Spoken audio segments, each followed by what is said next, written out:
ನಮಸ್ಕಾರ. ಲಿಂಗಾಯತ್ ಪಂಚಮ್ ಈ ಸಮಾಜದ ಹುಡುಗಿದ ಬಯೋಡೇಟ್ ಅದ. ಈ ಹುಡುಗಿದು ಸೆಕೆಂಡ್ ಮ್ಯಾರೇಜ್ ಅದ. ಮಕ್ಕಳಿಲ್ಲ, ಡಾಕ್ಯುಮೆಂಟ್ಸ್ ಕ್ಲಿಯರ್ ಅವ. ಈ ಹುಡುಗಿದ ಅಪೇಕ್ಷೆ ಅದ ಹುಡುಗ ಲಿಂಗಾಯತ್ ಸಮಾಜಂದು ಪಂಚಮ್ ದೀಕ್ಷವಂತ್ ಶೀಲು ಅಂತ ಈ ಸಮಾಜಂದು ಇರಬೇಕು.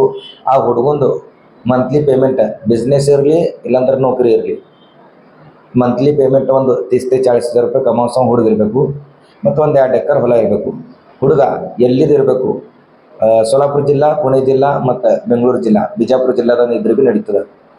ಹುಡುಗಂದು ಸೆಕೆಂಡ್ ಮ್ಯಾರೇಜ್ ಇದ್ರೆ ಮಕ್ಕಳು ತಿರಬಾರ್ದು. ಮತ್ತು ಈ ಹುಡುಗಿದು ಡೇಟ್ ಆಫ್ ಬರ್ತ್ 95, ಹೈಟ್ ಅದ 5.3. ಹುಡುಗಿ ಕಾಣಿಸ್ಲಿಕ್ಕೆ ಬೆಳಗ. ಹುಡುಗಿದು ಎಜುಕೇಷನ್ ಆಗ್ಯದ BA. ಮತ್ತು ಆ ಹುಡುಗಿಂದು ಅಪ್ಪ